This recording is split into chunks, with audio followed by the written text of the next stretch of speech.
Episode 123 Kinmu langsung mengaktifkan Sutra Mahayana Rulai. Run-run Buddha bermunculan di sekeliling tubuhnya, berputar membentuk sebuah lonceng raksasa yang melindunginya. Cahaya Buddha memancar ke segala arah, sementara 5 lapisan surga dari teknik tersebut terwujud dan mengelilinginya dengan suara suci yang bergema di udara. Pada saat yang sama, dia menjalankan teknik 9 naga raja, seni tertinggi keluarga kekaisaran yang diajarkan langsung oleh Kaisar Yanfeng. Seketika, ki naga dari 9 urat naga besar yang mengelilingi ibu kota mengalir deras menuju dirinya. Aura Kinmu melonjak berkali-kali lipat hingga mencapai tingkat yang mengerikan. Ki naga yang berkumpul bahkan memengaruhi sungai Mud. Air sungai bergejolak dan membentuk naga-naga air raksasa yang meraung sambil melesat menuju Kinmu. Tanpa ragu, ia melancarkan serangan lebih dulu. Kinmu tahu bahwa menghadapi Pamongshou dengan teknik dan perubahan gerakan adalah kesalahan. Lawannya telah hidup selama 20 kehidupan dan memiliki pengalaman yang terlalu besar. Cara terbaik untuk mengalahkannya adalah dengan kekuatan mutlak, menghancurkan semua perhitungan dan teknik rumitnya dengan tekanan yang tak terbendung. Ledakan dahsyat mengguncang sungai. Air sungai menjulang ke langit dan berubah menjadi Buddha raksasa setinggi puluhan meter yang berdiri tegak di atas permukaan air seperti gunung.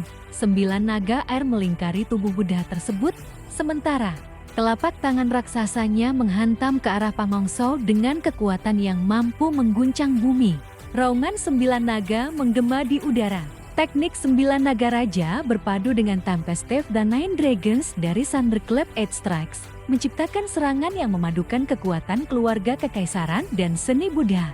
Naga-naga itu menerjang seperti badai yang tak bisa dihentikan. Air sungai meledak berkali-kali. Gelombang kejutnya bahkan melampaui kecepatan suara. Di hadapan kekuatan seperti itu, seolah tidak ada apapun yang mampu bertahan. Inilah seni ilahi sejati. Kekuatan terbesar Kinmu selalu terletak pada ki vitalnya yang luar biasa. Dalam ranah yang sama, hampir tidak ada seorang pun yang mampu menandinginya. Bahkan para monster tua seperti kepala desa pun tidak dapat menyamai cadangan kekuatan yang dimilikinya. Karena itulah Kinmu memilih jalan yang paling langsung. Ia ingin menghancurkan seluruh pengalaman dan kultivasi 11.000 tahun Pamongshou dengan kekuatan yang mutlak. Namun Pamongshou bukanlah lawan biasa. Tepat ketika serangan Kinmu mencapai puncaknya, sebuah pelet pedang seukuran ibu jari melayang keluar dari tangan Pamongshou. Cahaya pedang yang menyilaukan memancar dari dalamnya. Ia langsung menggunakan jurus kedua dari 14 tulisan pedang Dao, Binding of Five Ki and Three Ions, Cloud Chariots Crushing. Cahaya pedang itu mengandung 5 unsur kayu, api, tanah, logam, dan air yang membentuk 5 ki. Pada saat yang sama, ia juga membawa konsep 3 ion, langit, bumi, dan air. Dalam sekejap, dunia kecil yang sempurna terbentuk di dalam cahaya pedang tersebut. Ada matahari pedang yang bersinar terang, ada bulan pedang yang dingin dan tenang, ada bumi pedang yang menopang segalanya, dan ada 5 ki yang terus berputar membentuk keseimbangan sempurna. Ini adalah dunia ideal yang diciptakan oleh Daosek melalui perhitungan matematika yang mendalam. Berbeda dengan Buddhisme yang berfokus pada pikiran dan kesadaran, Daosek memandang seluruh alam semesta sebagai rangkaian angka dan hukum. Bagi mereka, segala sesuatu dapat dijelaskan melalui perhitungan. Dari konsep itulah lahir diagram Wuji, diagram Taiji, 4 simbol, 8 trigram, hingga 64 heksagram. Semua merupakan upaya untuk memahami hukum langit dan bumi. Ketika prinsip-prinsip tersebut dituangkan ke dalam ilmu pedang, lahirlah seni yang luar biasa kuat. Setiap jurus dalam pedang Dao bukan hanya serangan, melainkan sebuah dunia yang lengkap. Dan sekarang, dunia yang diciptakan Pamongshou bertabrakan langsung dengan dunia yang diciptakan Kinmu. Ledakan, permukaan sungai bergetar hebat, air terangkat ke langit, tanah di tepi sungai berguncang.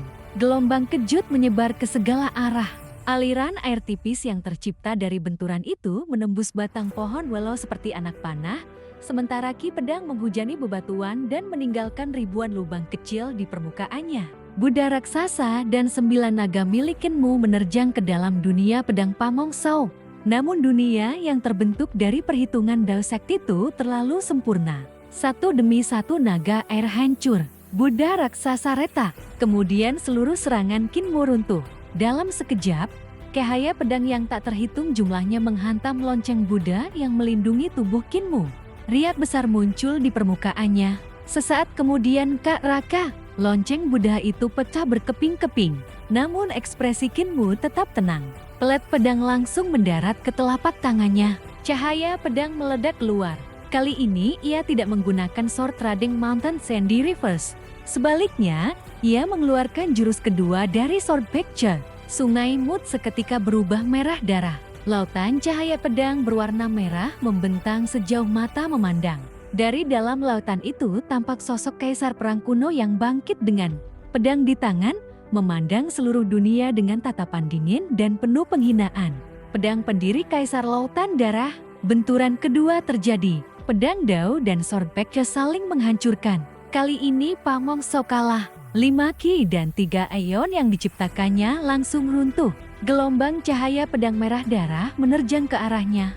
Seperti banjir besar yang membawa niat membunuh tanpa batas. Pamong Sao segera melompat ke udara. Tubuhnya berubah-ubah dengan cepat. Kadang seperti ikan yang berenang. Kadang seperti burung yang terbang. Kadang seperti 9 phoenix yang menari di langit. Teknik geraknya luar biasa indah. Namun tetap saja ia tidak mampu menghindari seluruh cahaya pedang. Garis-garis darah bermunculan di tubuhnya.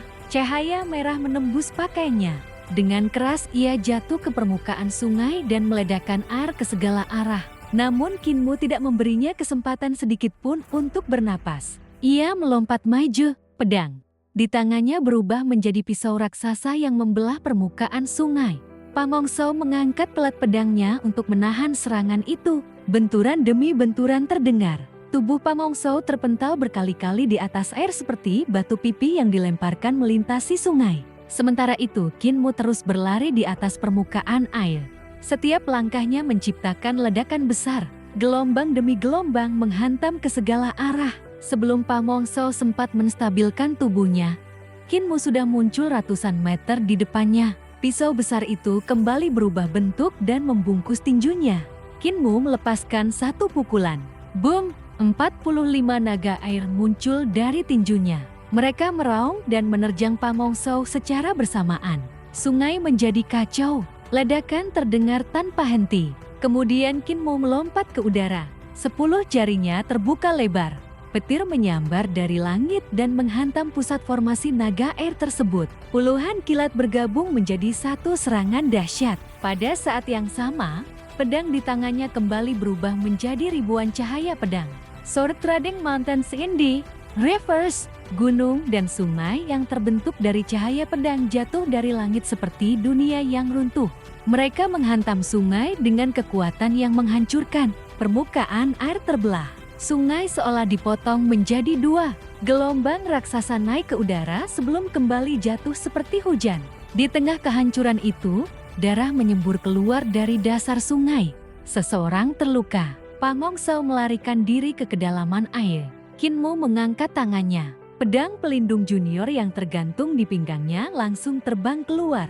Pedang itu berputar seperti bor raksasa dan menembus sungai, mengejar jejak darah yang ditinggalkan Pamong Sao. Setelah itu, Kinmu perlahan turun ke permukaan air. Pakaiannya berkibar tertiup angin. Ia berdiri tenang di atas gelombang seolah tidak terjadi apa-apa.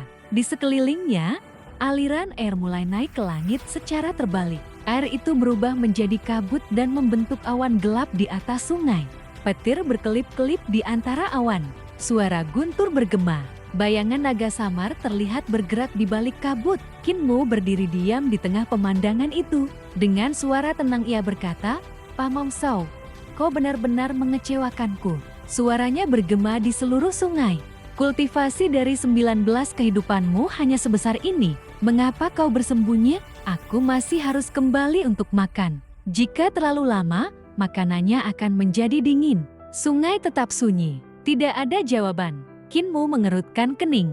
Kemudian ia berbalik dan berjalan menuju tepi sungai. Sepanjang perjalanan, orang-orang yang menyaksikan pertarungan itu menatapnya dengan takjub. Namun Kinmu sama sekali tidak memedulikan mereka. Ia mengambil kembali kuas, tinta, kertas, dan batu tinta yang tadi dibuangnya.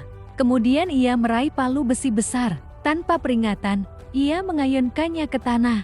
Boom! Tanah retak dan amblas. Getaran menyebar jauh ke bawah permukaan bumi. Sesaat kemudian, sebuah bayangan bergerak cepat di dalam tanah. Qin Mu langsung melesat.